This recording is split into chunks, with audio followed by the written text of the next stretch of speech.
Welcome to Winephabet Street, Season 2, Episode 18, R is for Riesling.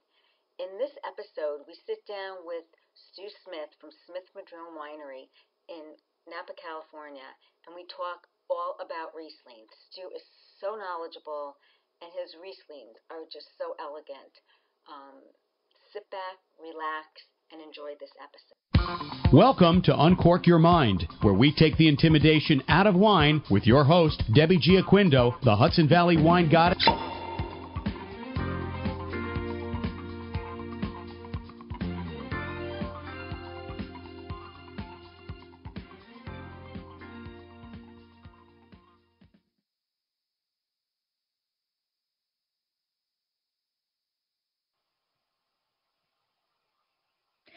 Hey, everybody. Hey, welcome to another episode of Winephabet Street. And I am going to start right off by telling you that this is going to be a spectacular episode because we are talking the letter R, we are talking Riesling, and we have the Riesling King here with us. Stu Smith of Smith-Madrone Winery. I'm telling you, if you want Riesling, if you want to know about Riesling, Smith-Madrone and Stu is where you go. So welcome, Stu. Welcome. Thanks for having me. Looking forward to it. It's going to be fun. All right. So in case you don't know who I am Lori, your co-host. I am owner of Draceana Wines. I write and podcast under Exploring the Wine Glass. I am a UC Davis graduate in winemaking. I am a WSET Level 2 Champagne Specialist and Somm Service Certified. And I'm going to hand it over to Deb now. I'm Debbie Giaquindo. I am a certified specialist of wine and a wine location specialist in port and champagne. I write under the Hudson Valley Wine Goddess, and I'm an author of Tapping the Hudson Valley, day trips and weekend itineraries visiting the Hudson Valley wine region. And big news, we're opening a restaurant in North Wildwood in 2 weeks. Actually, 3 weeks. Yeah, 2 weeks, Lori. Uh-oh. May 7th and 8th is our soft opening. May 14th is our grand opening. And I need my head examined. But other than that, I'm sure I probably left something out, but I'm handing it over to Stu. All right. So, Stu, tell us a little bit about yourself. Well, I went to UC Davis, too, as a graduate student. I did my undergraduate work at UC Berkeley, and people often ask, how'd you get in the wine business? Why did you want to get in the wine business? And I realized as a college student that I liked wine more than beer. And pretty unusual for a football player, a rugby player out of UC Berkeley. And I had a lot of friends. I met a lot of friends that came from the Napa Valley, and I'd go up and visit. And it was like, I don't want to go back to LA area. Been there, done that. It was a great place to grow up, but I didn't want to go there. And so what the heck? I said, as a senior at Cal, I became what was called an inter-campus exchange student. Took the introductory class out at Davis, loved it, applied for graduate school and got admitted. And Lori, I was Dr. Amarin's and Singleton's first teaching assistant for VIT 3. Wow. Yeah. Wow. Yeah, it's my claim to fame. That's great. Well, you've got a lot more to claim to fame than that. Well, that actually is one of my proudest achievements is to be their very first teaching assistants there. Wow. Well, and I used to have, and I don't know when you were whether he was still alive or not, but I had A.J. Winkler sign my general viticulture book. No. Oh, my God. Yes. Oh, my God. Yeah, he was still alive. He was in his 90s, and he lived in Texas, and he would drive up to UC. And one day he was there, and I had my book, and he signed it for me. Oh my God, that's got to be like a prized possession, huh? Yeah. Wow. That is so awesome. So that's how I started into the biz. I found a piece of property on the very top of Spring Mountain in the fall of 1970. And Napa Valley at that time was very, very different than today. And back then, Napa Valley was a small agricultural, very provincial, backwards community. Wine was not the dominant agricultural product by a long shot. Chickens were there, livestock was there, wine grapes were part of it, but not the big dog that it became. And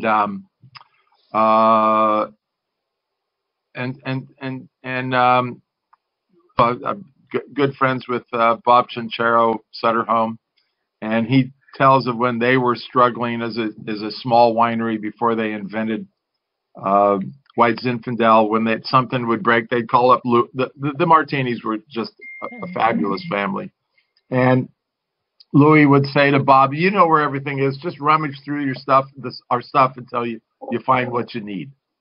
And it was a really fun period of time, and it was kind of I think of it as the renaissance of the wine industry. Prohibition was ended in 1933, December 5. And from 33, the next 33 years, everybody was rebuilding from more or less rotten tanks and barrels and trying to learn how to make wine again. And Bob Mondavi opened the winery in 66. And that kind of started this renaissance period that I think of. And I was fortunate enough to know the Joe Heights and the Louis Martinis and the Bob Mondavis and the Peter Mondavis and that group. And so I feel very fortunate. And Andrei Chalichev in the summer of 71, I worked under Andrei Chalichev, mapping all the vineyards that they had. He was pissed off that the family had sold off to out of there, and I'd come in and I got into a big fight with him because I was asked to map all of the vineyards that had been sold. And there was one vineyard especially interesting. Well, there's two. Well, actually, they're all interesting. But on what was called the Keg Ranch, which is now Round Pond, there was in the northeast corner a thing of mixed reds. And you could obviously tell very easily that there was Zinfandel there and Carignan there and Grand Noir but there was this other varietal, and for some reason a bunch of suits were out that day, and I said, look, these are the varietals that I know that are there, but there's this one varietal which is about 20%, and I think it's Blauer Portuguesa, but I've never seen Blauer Portuguesa, but I think that's what it is. And these guys looked at me and looked at one another and said, what are we doing out here? Who cares? But that endeared me to Andre, and I was very friendly with him until his death. And it was a pleasure to be able to touch these men and certain women that had made the industry what it was up to that time. Awesome. Yeah. That might be the best introduction to Winephabet Street we've ever had. Yeah, I love it. I agree. I love it. Yes. So we're gonna play our little song, and then we are going to get into Riesling. Okay. Sounds good.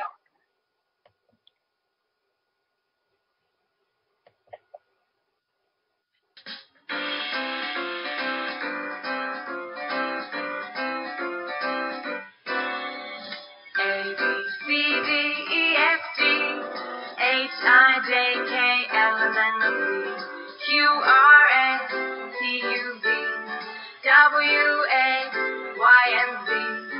Now I know my ABC. Next time, won't you sing with me? All right. I think. So here's another first for you. All right. Whose name is spelled when you do the alphabet like you just did? Whose name is? I have no Mine. idea. Stu. S-T-U. It's the only name that is spelled when you do the alphabet just as you did. That is awesome. And you know what? For that, I'm raising a glass of Smith-Madrone Riesling. As am I. Plancha. So, anyhow, I could not let that pass. That is fantastic. I love it. I love it. I love it.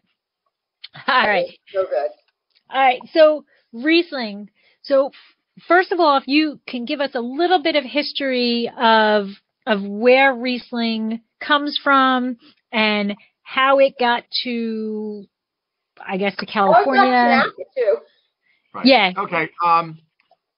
My understanding of the history of Riesling is that somehow through hook and by crook, it ended up in Germany and or northern France, depending on who won what war. Because Alsace went back and forth, I think, 9 times between the wars with Germany and France. And then viticulture came to California with Harassy in the 1850s, 60s. Real viticulture. George Yount of Yountville fame was the first one to plant a vineyard in Napa Valley. And I have no idea what varietals they planted. I suspect it was probably Mission, which is what the Franciscan missionaries brought up from into California. And Yount was the son-in-law of Mariano Vallejo, and Vallejo gave him the Caymas land grant as a way as a moving the frontier into the Native Americans at that time. Now, from our point, why we got involved in Riesling is because my brother and I believe that Riesling is not one of the great white wine grapes of the world. It's one of the great wine grapes of the world. We're not going to singularly or categorize it in a separate category. We thought then, my brother joined me about a year and a half after I started this, that Riesling is one of the great varietals of the world, period. That it's Chardonnay Riesling. We called it Johannesburg Riesling back then. We can go through why we changed. Riesling, Chardonnay, Pinot Noir, and Cabernet, so it tastes like. Sauvignon Blanc, quite frankly, I think is an overlooked varietal because it has a very strong flavor. And when you think of Sauvignon Blanc, you can also feel that aroma and flavor. It's so pronounced. And there are not that many other varietals that are that way. Take Merlot.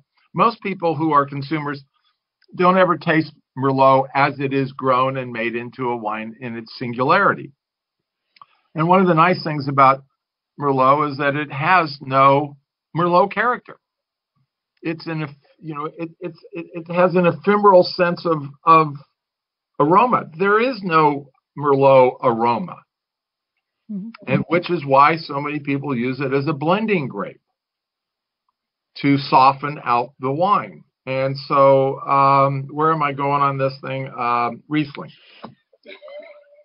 So, you gotta reel me back once in a while. Okay, keep me on the straight and narrow.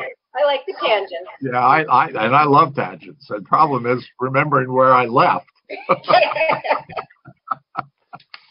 So, Riesling was, and when I started in getting interested in wine in the mid '60s,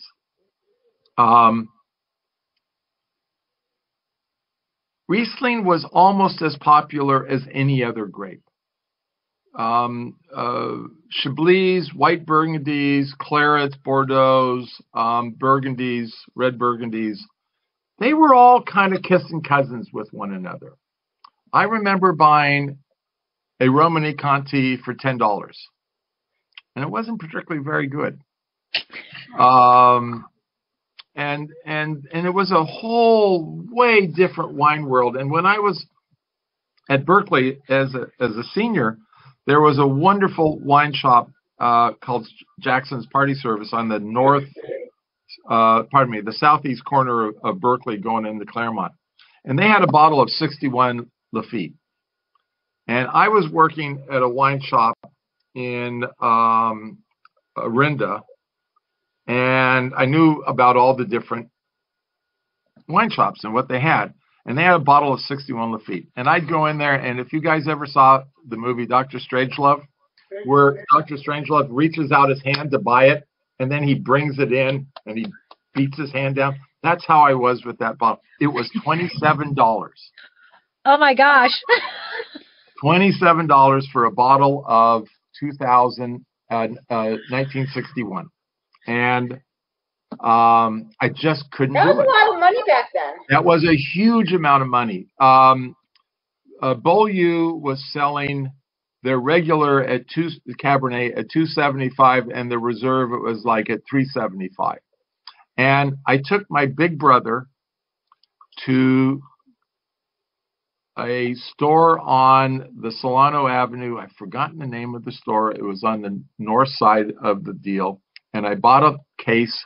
The first case of wine I ever bought was a case of 66 Pichon Baron. And I wrote this check. It was so extravagant. Right. Yeah, I was shaking to do this. It was $43 and change for the entire case. And so to pay $27 for one bottle was just insane. And I couldn't do it. I never could do it. I never did get it. But I had the whole case of the 66 Pichon Baron. So I think it was not a bad trade-off. But anyway, not a bad trade-off. Back to our Riesling. We love Riesling.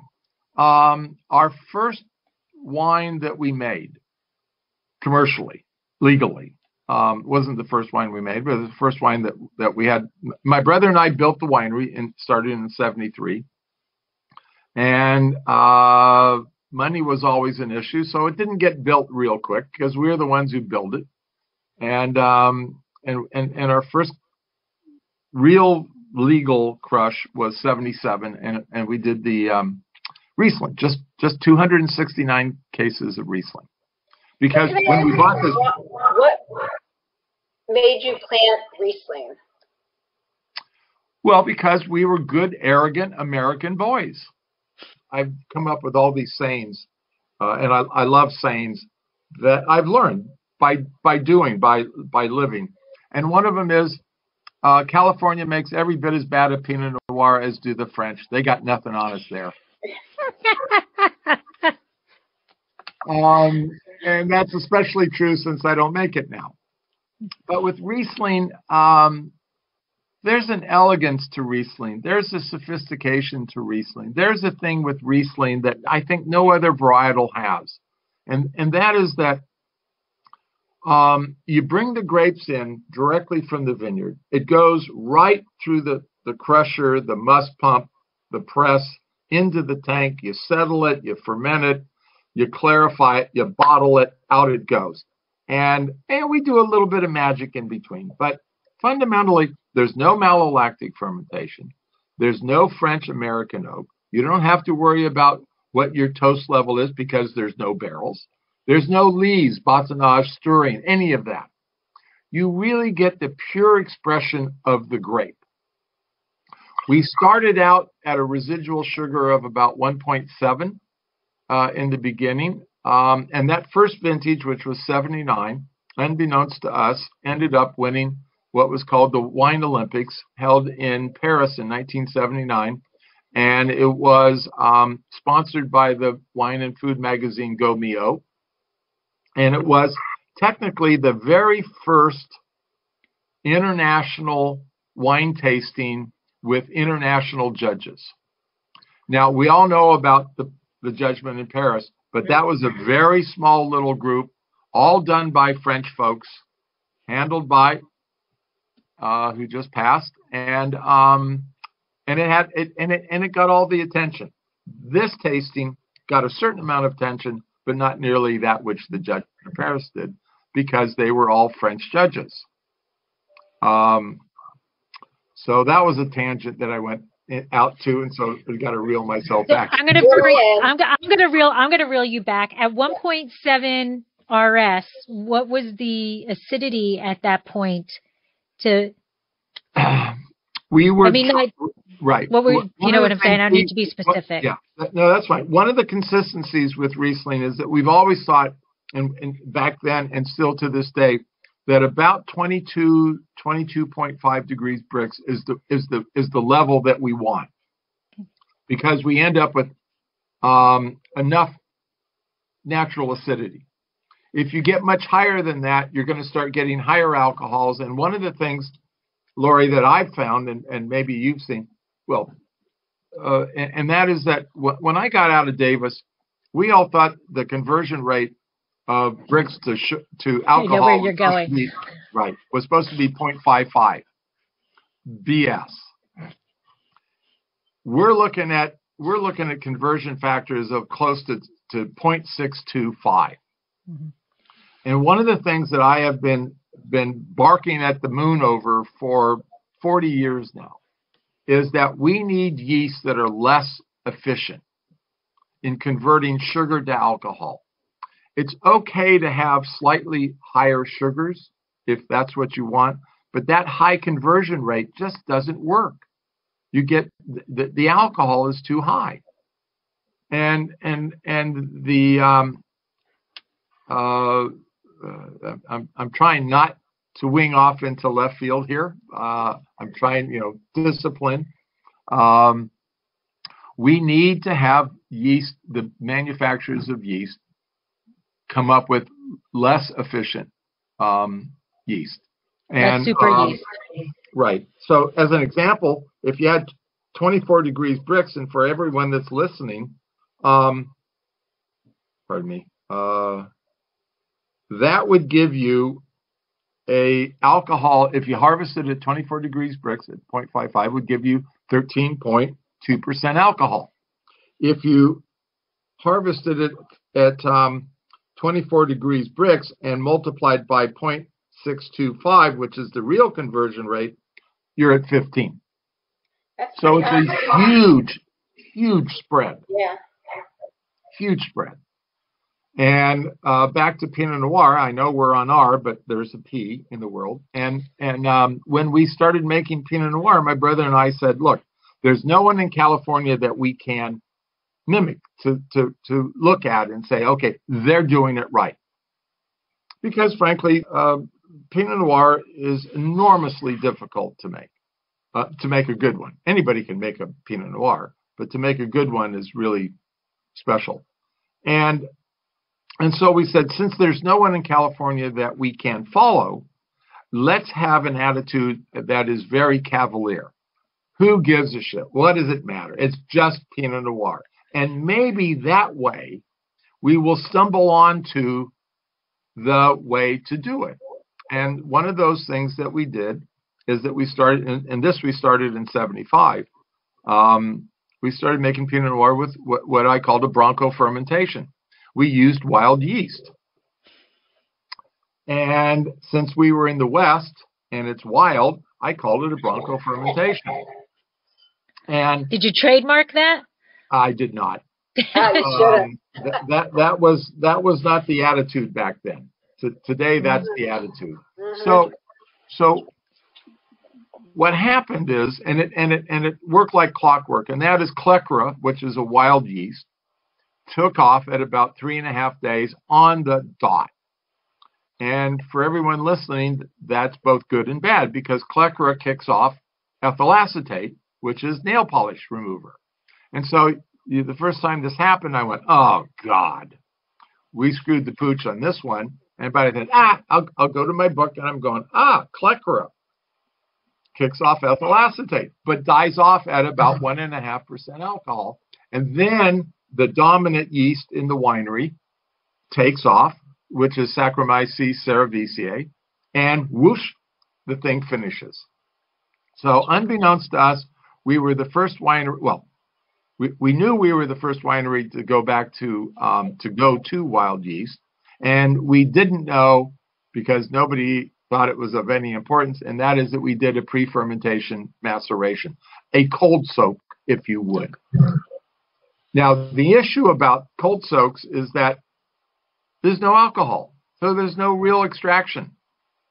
And so what I learned, and which you'll have to get me off P and back onto R, is that one day I was on top of the tank with my flashlight looking down into the tank, and the whole front of the flashlight fell out. So 2 big D-cell batteries plopped into the deal. Now, the tank wasn't very full, and at that time we weren't using carbon dioxide to purge the tank of oxygen. So I stripped down to my skivvies. My brother put a rope around me and lowered me into the tank, because what are you going to do? You're not going to leave those damn batteries in there. I mean, really. So I'm about waist deep in must, and I'm feeling around the tank with my feet trying to find the damn 2 batteries, and I found them. It took about 20 minutes. But it also taught me that the must isn't all that uniform in there. There are places where there's lots of grapes in one place, not a lot of stems in another. It was really kind of interesting to know that the must was not uniform in its distribution. Interesting. Now, that vintage was the 1980 vintage, which was as good a Pinot Noir as my brother and I have ever tasted from California. That's because it had battery in it. Exactly. But they were only there. They were only there for 20, 25 minutes. They hadn't degraded yet. Fantastic. That's fantastic. So reeling you back to Riesling. Yeah. I think one of the coolest things about Riesling and what makes it so special, and I'm going to throw in, I think Chenin Blanc falls into this category also, is that Riesling can be made anywhere across the spectrum of that sweetness level. And there's quality wines there. So what is it about Riesling that allows you to make a dry Riesling, a semi-sweet, a semi-dry, a semi-sweet, or a sweet Riesling? Well, first of all, we started out at 1.7% residual sugar, and we called it off dry. And I hated the term off dry. Who wants to call their wine off? I mean, that's just You're right. That's just awful. Right. And we dried it down, and we've gone as low as 0.43, and we realized that was a little too low. And we're generally bouncing around in the 0.65 to 0.75. And one of the things about Riesling is that there is no nomenclature, legal or otherwise, that tells you what style or how dry the wine is. When I was younger and a little bit more kind of wild-haired, I thought maybe we should put on the side of the label number of candy bars, 3 candy bars to Winery, where people could taste it, but that it was a hard sell outside the tasting room because people had this perception that it was sweet. So and so I was saying, so it sells for you well, yeah. And I said, and what level of sugar is it that sells best for you? Oh, we do a dry Riesling. And I'm going, wow, that's strange. And finally it clicked into my head, and I said, well, by the way, how dry is your dry Riesling? He goes, 2%. Because there was no legal definition. And that's one of the problems with Riesling all along, is that the consumer doesn't know what they've been doing. I have been threatening for decades to put back to the label dry here. And my view is that anything under 1%, pretty much like champagne, is dry. But how about the International Riesling Foundation, their scale, putting the little scale on the back? Doesn't work for me. No? Okay. My candy bar scale I thought was better. I like the candy bar idea. Even I knew that wasn't going to work. I like the candy bar. The other thing that we did with Riesling is in 1983, I was teaching over at Santa Rosa Junior College in the evening in viticulture and enology, the basic viticulture and enology class. And I used to say that California needed to stand on its own 2 feet. We should not be using European place names. And when I got into the business back in the late 60s, Chianti and Burgundy and Rhine wine and Sauterne, these were all terms. I even want to say, but I won't be very strong in this belief because nobody else remembers it, but that Wente Brothers had a Chateau Yquem wine, and it was a sweet dessert wine. And I've heard that. Have you? Yeah. So it's not a place memory. I really did remember that. Yeah. Okay. Thank you. Tonight is worth all of that just for that confirmation. And then I would bring out our Riesling, and it said Johannesburg Riesling, and I'm going, that doesn't work. So the next morning I was at work with my brother, and I said to Charlie, Charlie, what do you think about shit canning Johannesburg and calling it just Riesling? He goes, yeah, that works for me. Go ahead. So that started a 6-month battle with the Bureau of Alcohol, Tobacco, and Firearms. And this was like 83. And we didn't have faxes. We didn't have email. You had to either phone or write a long letter. So I had this long-running battle with them saying, I want to call it Riesling. And they wrote back saying, sorry, but Riesling is not an approved name. And if you don't like Johannesburg Riesling, you can call it White Riesling. That's the other approved name. And I used their name. And finally, after 6 months of me badgering them, they got me on the phone and said, we've approved your label. It's just Riesling. Nobody cares. Leave us alone. I was going to say, they were like, leave us alone. You win. You win. That's right. And it is the only time I have ever won against my government, and probably the only time ever will. Now, St. Michel, bless their heart, asked for an 8-year use-up, and the BATF gave it to them because they said it's going to take 8 years for them to transition their people from Johannesburg Riesling to either Riesling or White Riesling. Wow. Because about 4 years after that, the BATF did 180 degrees and outlawed Johannesburg Riesling, but still allowed White Riesling. And they gave anybody who, besides St. Michel, petitioned them and got it, but anybody could have used it, I think. An 8-year use-up. In other words, in 8 years, they got to call it Johannesburg Riesling for the next 8 years. And my brother and I made that decision in like a nanosecond to get rid of it. Now, White Riesling is still redundant. They still shouldn't allow it. But that's one of the things that I'm very proud, my brother and I are very proud about, is that we were the ones responsible for bringing in Riesling as the true name of the varietal, and for shit canning, pardon my French, Johannesburg Riesling. And so for about 15 years, we were the only one doing this, and we were the only one who could have, although we didn't, export wine to Germany because it would have been approved by them because it was Riesling. Interesting. Wow. Yeah. That's you got lots of claims to fame, but that's a huge claim to fame.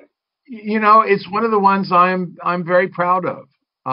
It doesn't buy us anything, but it is and I think it shows our love for the varietal. We just love the varietal.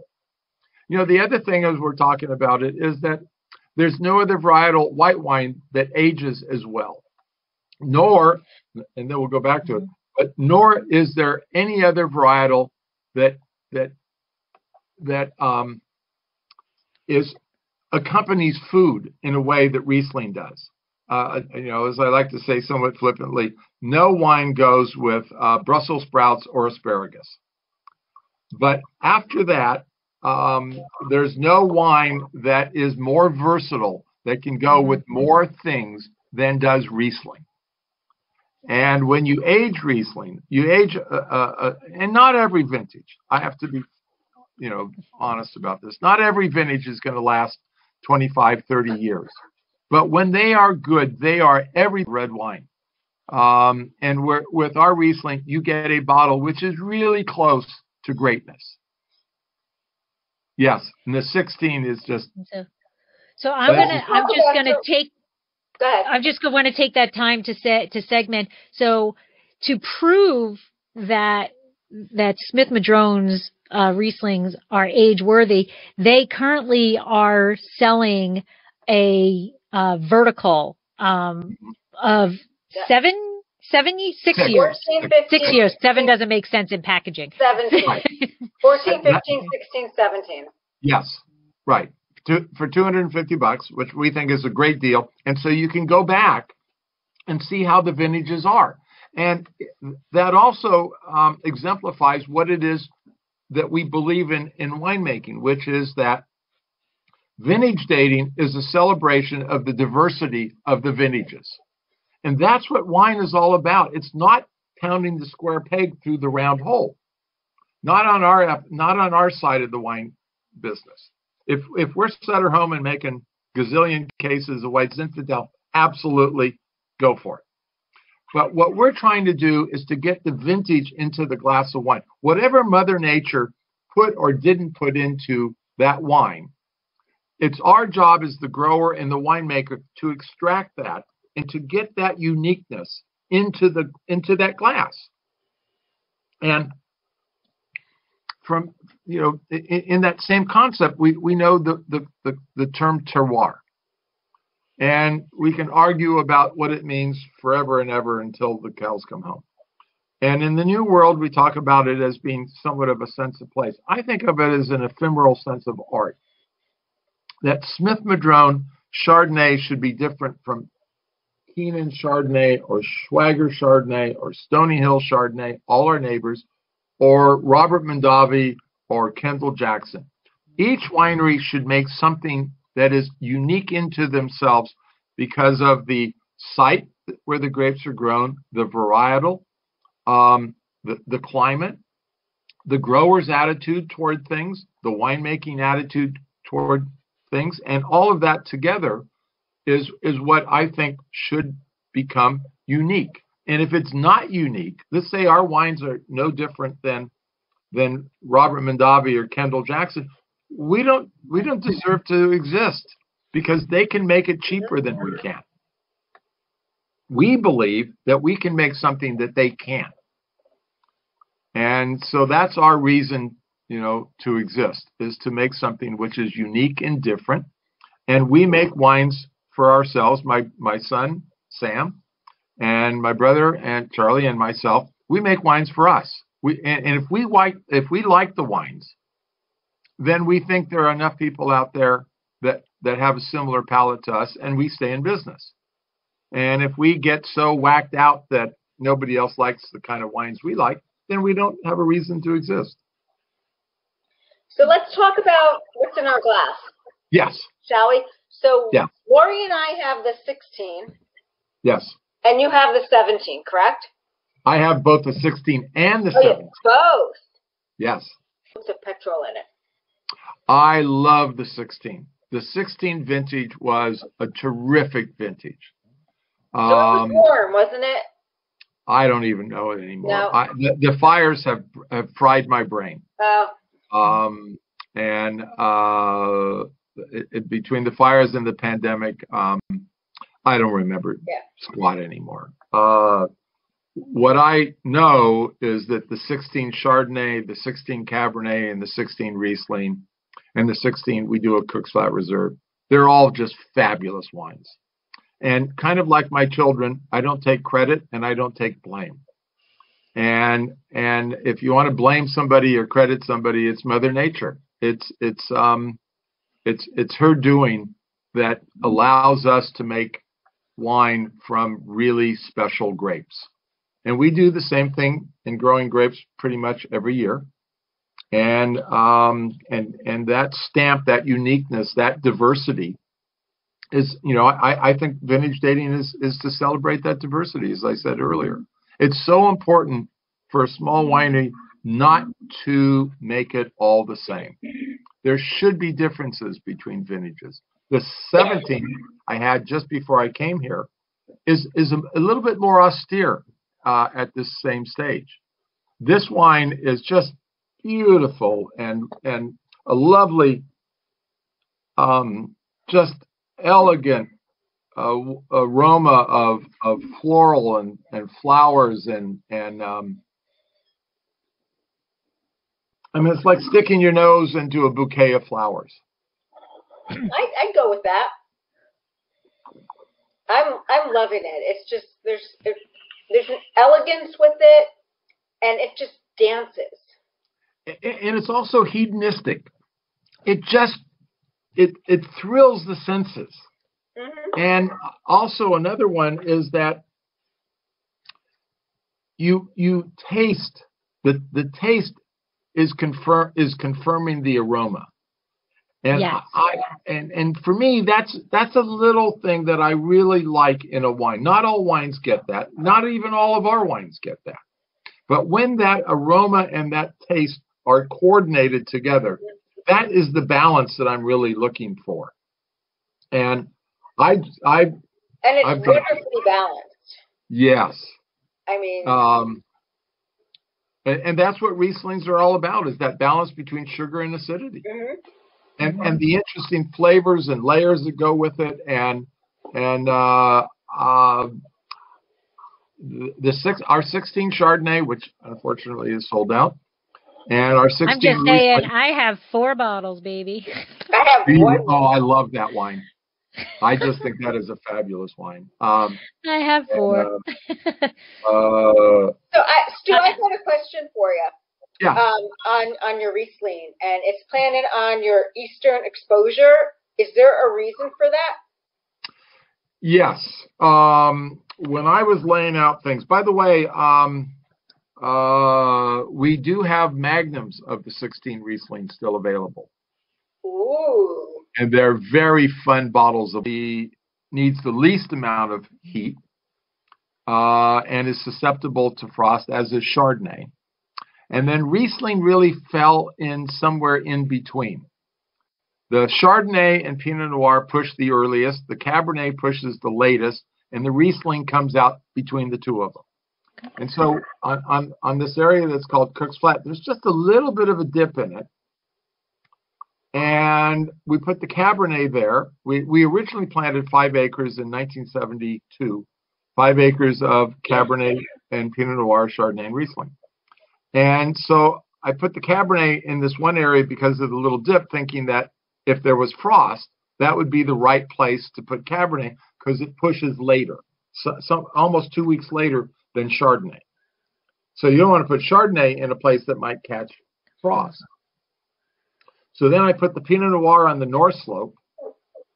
We put the Chardonnay out on the end of Cook's Flat, and then on a south-facing slope, and then we put the Riesling on kind of an east-facing slope.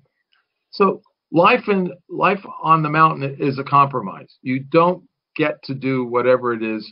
The layout of the land, the site is the overarching issue there, and you can't change that. And so you have to learn to work with it. And that's how I came to that decision of putting the Riesling where it is. And I think, all things being equal, it worked out pretty well. One of the things I learned is that, and we laid out everything on the contour because soil erosion was a very important thing back then. We were growing grapes in the mountains, and our average rainfall is about 50 to 55 inches per year. We've had over 100 inches. And we've had less than 12 inches back in 76, 77, 78, which is where we are now. And it's another fingernails on the chalkboard because of the drought, which we don't need after all of the fires and all the other stuff that's been going on. But that's life. And that seems to have worked out okay. The Riesling has, and the Riesling is a reasonably easy grape to grow. But in doing all of this, in growing the grapes and making the wine, you have to decide way early, and you have to embrace it into your brain. You have to have your brain conditioned that you're there to make good wine. You're not there to make quantity. And my brother and I early on, very early on, said we would rather make, let's just say, 500 cases of really good wine rather than 1,000 cases of mediocre wine. Absolutely. You do what is in the best interest of the varietal. If you have if the grapes set a large crop and you think it's too much, you don't think about, well, what's my accountant going to say? You just screw the accountant. You're looking at wine quality, so you don't even have to make that judgment. You've predetermined what your management is going to be, and you just know that you always make a decision for the best quality. And so you drop the fruit, or you don't make the wine. So 17, we had 17 was the fire and a really hot Labor Day, and we lost all of our red grapes to that Labor Day weekend, and so it was never a question of, are we going to bottle the wine, because the wine just wasn't good enough. And what happened is it shriveled, and we couldn't stop it from shriveling. So we went out and we dropped fruit. Okay, but it just kept shriveling. And the interesting thing is that the vines look good. We still don't quite understand it. And one of the things that I think as an industry we're dealing with is we really don't have enough research going into rootstocks, and especially rootstocks that are drought tolerant. We use mostly Vitis rupestris versus Vitis riparia. And for those listening, Vitis riparia is, as you might expect, riparia being those vines in the desert Southwest grow along a riparian corridor. So their feet go down into a wet water area. Vitis rupestris is in the middle of the goddamn desert where there's no water and no nothing. So there's really fine rootlets, and those roots are able to lift water up from a great depth and bring it over into the vines. So we use 1103 Paulson. We started out with 110R, which I didn't like. And now we planted our first complete block with 140 Ruggieri. And we like that. And we're going to, the next block that we do, we're going to go back to St. George, because we're looking at, we used to do originally the vines were planted on their own roots in 1972. And we had an acre of AXR. And after that first year, my brother and I made our own rootstocks, our own bench grafts. We made a little greenhouse, and we calloused them up, and we did all our stuff. And we still have a block. And it will always be called the benchcraft block, because that whole vineyard was the first vineyard that we made our own rootstocks, our own benchcrafts. Then we grew them in the soil down, which we now call the nursery Cabernet, because it had no rocks, and that's where we grew them for a year. Then we dug them up and planted them anyway, we did all kinds of wild and crazy things back then. So, Stu, Michael has a question for you. Yeah. He said, your Riesling is so wonderfully different. What percentage is attributed to your vineyard elevation versus being dry farmed? Oh, I think I wouldn't say it's either or. I think it's both. We do try to give them water a little bit if we have any, for plastic pots that tomatoes come in, because these were on their own roots, and we were in increased block. We were increased block number 91. We were the first growers in Napa Valley who had heat-treated certified rootstock, and everything that came off of our vineyard we were able to sell because money was really important. And then I said, well, if we could get 15 years out of it, and the reason we didn't graft them is because there was no graftable rootstock that was heat treated certified. So we planted the 1 acre of AXR, and we made our own rootstocks, and then started doing that, and eventually dealing with that we didn't need to do. Where was I going on this? So rootstock, the question was dry farming. Yep. And elevation. I don't know that either is exclusive to the other. Clearly, you can overwater down in the valley floor. I'm not sure that anyone's got enough water to overwater in the mountains. In 17, we had to reevaluate climate because we lost the Cabernet, all the reds, because we had a really, really substantially hot dry spell and single-digit humidity and wind, and all of those things are climate change direction. And so after that, we started trying to give the vines a little bit of water. Now we start the vines out with water. There's no question. We irrigate when we plant a vineyard up to about 5, 6, 7 years, and it's a little bit like tough love for kids. At somewhere 6, 7 years, we kick them out. But then what I realized is sometimes these kids need to come home and have a little TLC. And that's what we learned with the 17 vintage, that maybe these grapes needed just a little bit of water. And so that's what we've tried to do for the last couple of years, is give them a little bit of a drink. Not enough to stimulate growth, but just to keep them from desiccating, from getting too stressed out with the heat that we're now looking at. And then also in this mix with that question is that we have the vineyard is all non-till. So it's not as though we cultivate the vineyard. And so the cover crop takes a certain amount of moisture, and then on top of that, by not cultivating, we can't get any capillary action by cultivating and bringing moisture up from the bottom, from low on. That's the theory. Whether it's true or not, I don't know. But the idea is if you cultivate, you bring the soil up, you turn the soil is drying out, the soil is drying out. We also have at the same time a tremendous, it's a business issue, but it's affecting anyone who lives or operates in the hills, and that is all the insurance people have bailed. Yes. And so a friend of mine who's not really all that different from us in size got a renewal of $150,000 for his insurance, and he went, I can't afford that. And probably is, I don't know whether he's gone naked or not. I can tell you that our insurance, and I don't care, our insurance was $12,700 a year. That's a wow.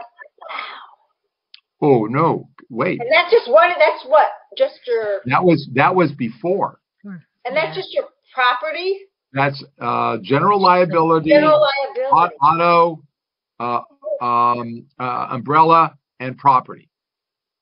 It went up. We expired on this one night, and at 2:30 that afternoon, I got the one and only bid of $54,000. It went from $12,700 to $54,000. That's crazy. It's worse now.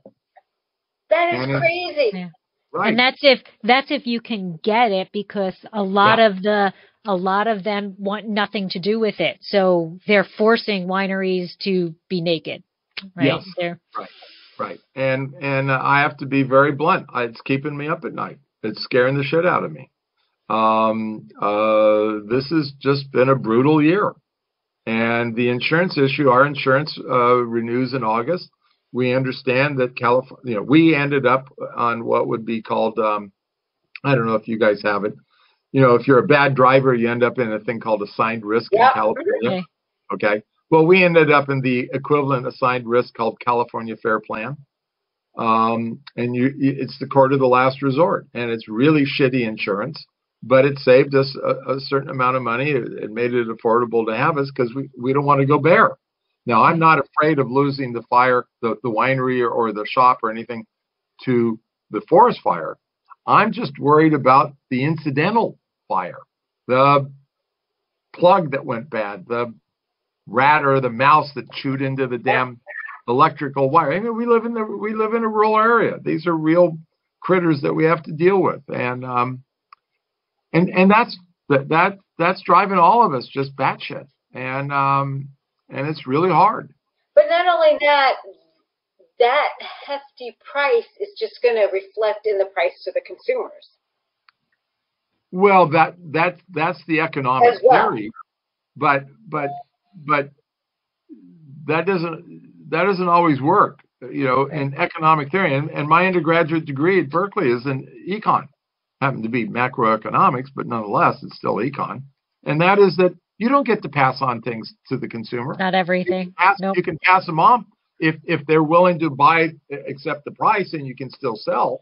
But in a highly competitive industry like the wine industry, you can't necessarily think you can do that. You can't pass it on.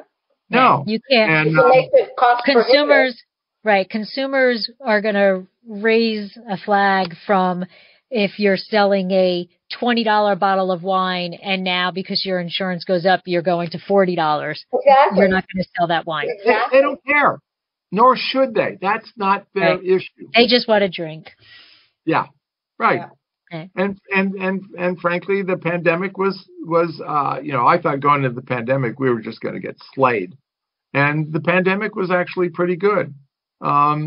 It really does prove the fact that God loves us and wants us to be happy, which is why He created wine. There you go. There you go.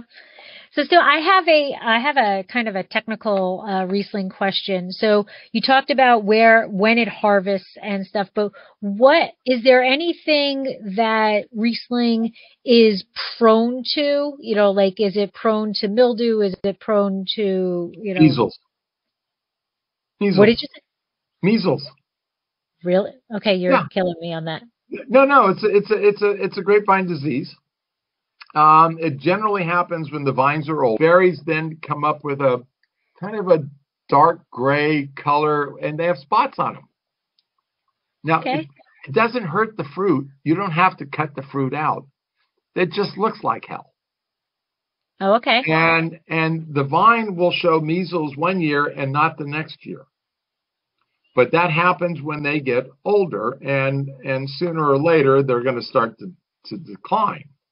But it's measles, and Chardonnay has phomopsis, and Cabernet Sauvignon has Eutypa, dead arm. So each varietal is got its own little peculiar issues that we have to look after.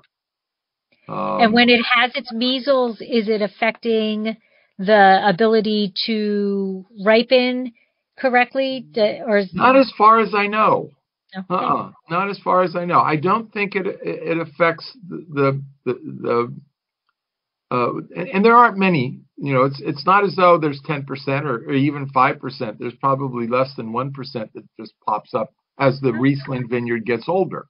And it's basically a way of saying, hey, I'm getting old, and think about replanting us in the next 4 or 5, 6, 7 years. One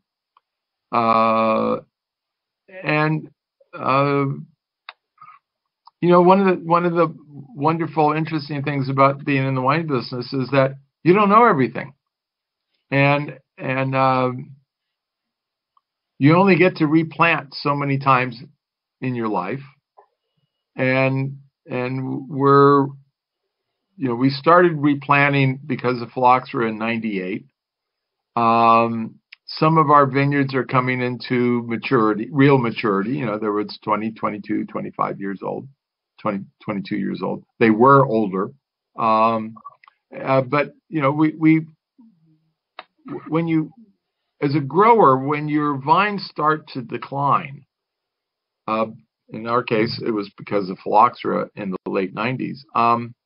It's a shock. It's very hard to look at something that you spent 20, 25 years on. So we planted the vineyard in 72. We started replanting in 98. So that's 30 years. So after 30 years, you start replanting a vineyard and you're going, God, that hurts. And it's depressing. I mean, it's physiological. It hurts. These are your babies. These are your children. But then the silver lining comes through, and you get kind of perked up and build up, and you're going, it gives me an opportunity to put into use that which I have learned over the last 30 plus years. So is the row direction going in the right direction? And in our case, sometimes it wasn't. Is it the right row spacing? Is it the right rootstock? What's the trellis system? And so we originally laid out the vineyard entirely over soil erosion. But in the late 70s, we went to non-till. And then in the mid 80s, or late 80s, early 90s, we went to a wheel tractor to farm our property. And if you had said to me in 1971 that we could have a wheel tractor farm our slopes, I would have said you were just flat out nuts. And we have and when I first started into this, the John Deere dealer said, let me send you up a narrow gauge tractor. And I said, a narrow gauge, Bob, you're out of your ever-loving brain. So he sent up a standard tractor, and I'm looking at this thing and I'm going, okay, Bob, you were right. Send up the narrow gauge, because what they can do is spew the wheels way out. And the narrow gauge was lower to the ground, and we can go anywhere with this thing.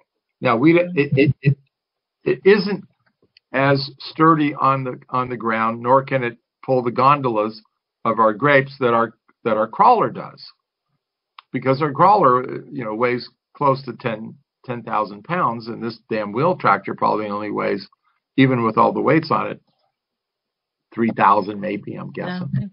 Okay. But it gives us a lot of flexibility. But anyway, the idea is that then we could lay out the vineyards because of non-till, and we chop like a lawn. You just chop the lawn until the water ends, the season ends of the rainfall, and the grass dries out, and then you move on. And so, where was I going on this? So you have dry farming. And just lost. Go wheel me back in. Okay, so I'm going to wheel you back in, but I'm going to completely change the topic. Sure. And let's talk about food and Riesling. Cool, What I like that. What are your favorite food pairings with Riesling? I have almost no favorites, but there are none that I don't want to do, with the exception, as I mentioned earlier, which is asparagus. Well, no, not even asparagus. It's goofballs. It's Brussels sprouts and artichokes. Depending on asparagus can actually work. I don't think there's anything that it doesn't go with. It especially goes with any of the white meats, chicken, Silver Palate cookbook, perfect. Yep. Onion soup, pumpkin soup, Marriage Made in Heaven, any of the fusion, Mexican food. Chinese food with Riesling. Yeah, absolutely. Yeah. We've done yours with Mexican, and it's nice. It's okay. It's not the best, but it's better than Chardonnay. It's better than any other varietal, because Riesling has such a powerful aroma and flavor. And so that's the other thing. And what I learned about with food pairing was, again, my subconscious mind. I would be sitting at the table, and I started pushing a little bit of food off to the side to eat at the last thing, because it went with the wine in a way that the other food didn't. So I ate that portion of the dinner first, and then finished up the dinner with that which was the most compatible with the wine. And I realized that I was doing this subconsciously because the brain, it gets back to this concept I have, which is the brain cheats. It's trying to tell you what you don't want to listen to, so it just takes over, right. and starts making you do things that are there, but you don't think would really work, but the subconscious is there, and so that works. And so there's no question that only champagne can do better than Riesling in the morning. All right. I agree. The other one is that I don't think any other varietal has a story that goes with Riesling that this story does. And that is Charlemagne in the 14th century was wounded in battle in Germany. He had a long, lingering, slow death, and his generals got bored waiting around, one for either Charlemagne to die or to get better. So they went out wine tasting.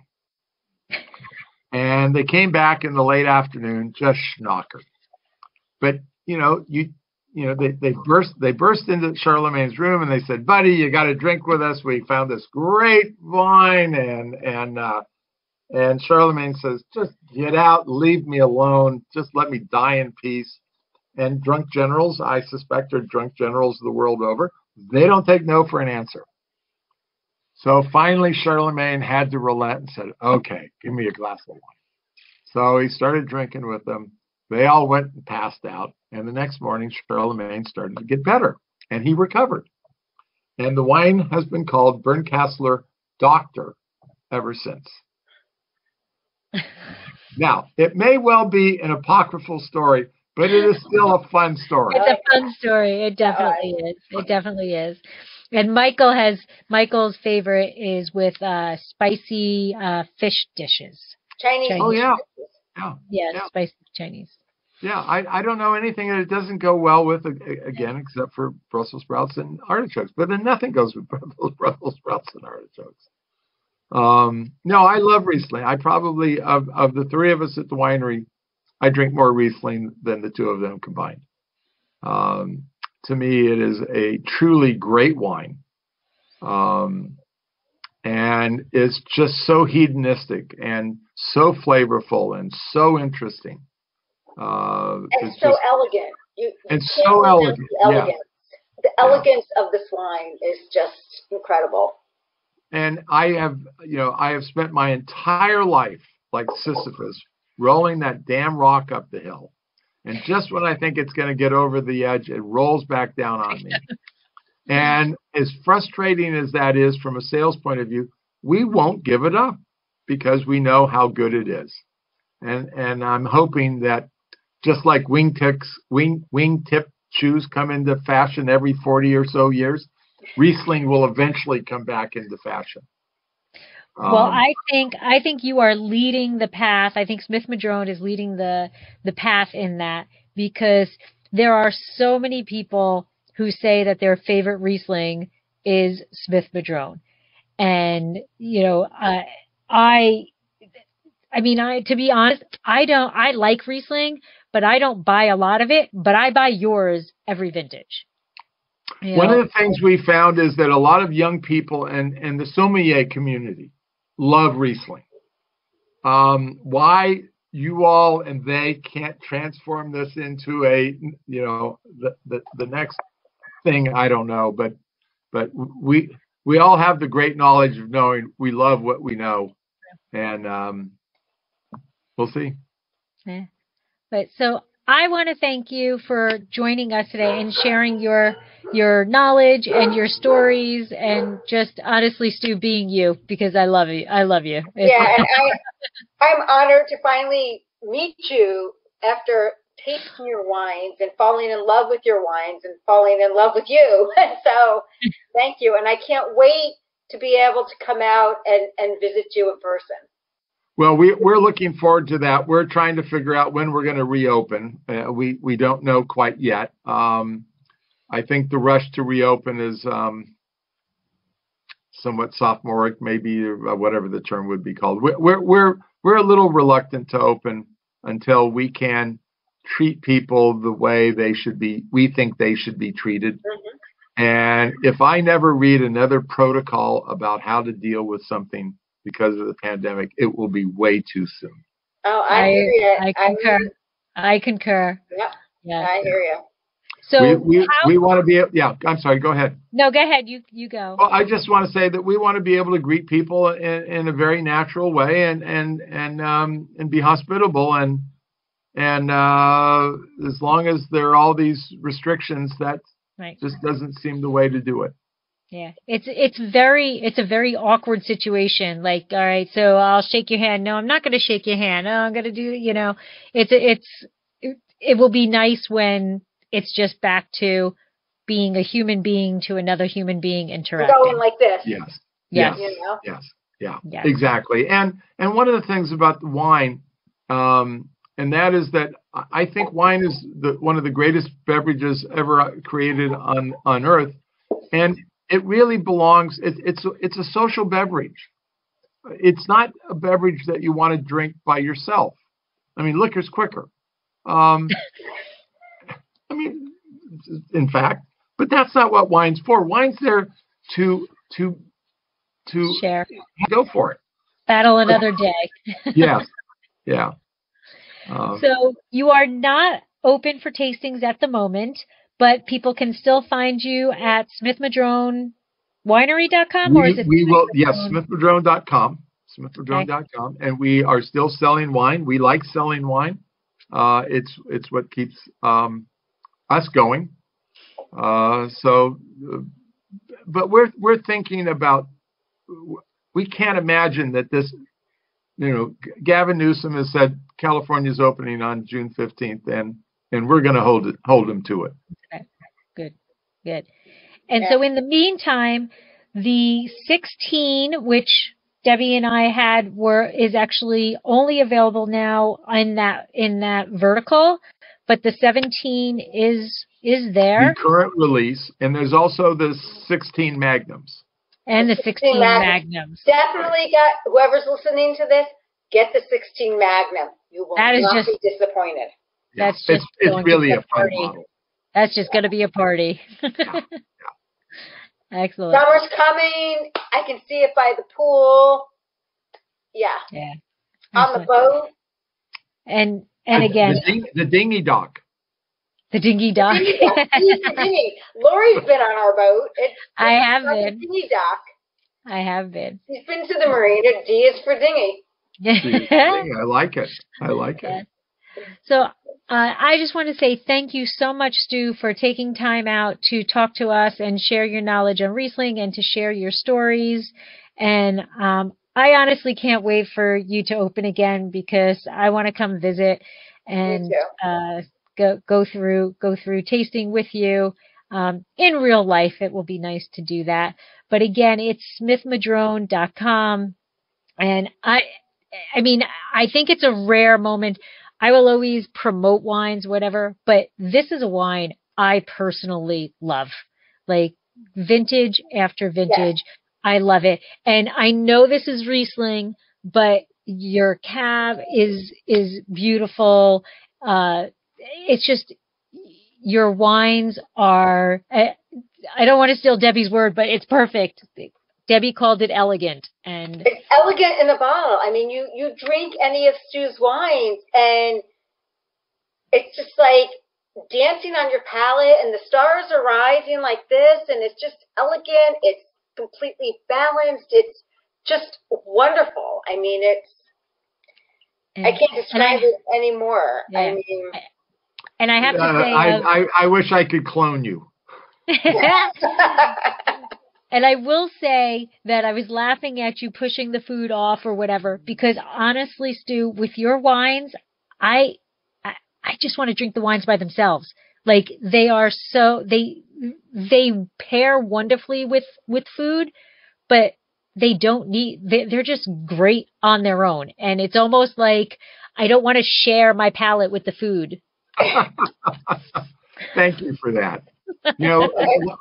Let me just say one thing to anyone that's listening, and that is that what I try to say to people who are just getting into wine is to enjoy what you do, but most importantly, taste with your mouth, not your eyes. Don't let the label influence you. And wine is to be fun first and foremost. It's to give you pleasure. And if for some reason the wine that you're not drinking isn't pleasurable, move on to something else. There's lots of other wines out there, and don't be intimidated by other people. Wine should be fun. It should be pleasurable. You want to share it with friends, and trust your own palate. And just because you may not like the wine, it doesn't mean that it's a bad wine. It just means you don't like it, and that's okay. That's what I tell people all the time. Yeah, and somehow it's okay if your spouse doesn't like it and you like it because you like it. Exactly. And I've loved it. You guys are great. Thank you. I have a little left, too, and I can't wait to come and meet and drink wine with you. And I can't wait for you guys to come and visit too. Okay. So cheers. Cheers. Slancha. Slancha. Bye-bye. I hope you enjoyed this edition of Winephabet Street. And Stu is just absolutely so knowledgeable. And if you haven't had a chance to try his wines, definitely I highly recommend them. His Riesling I got introduced to last year, and it was just incredible. Put a huge smile on my face, the way it's so balanced and it dances on your palate. So I hope you enjoyed this, and I am Debbie Giaquindo, the Hudson Valley Wine Goddess. You can find me on Twitter, Facebook, Instagram, YouTube, or at HudsonValleyWineGoddess.com. Thanks, and have a wonderful day.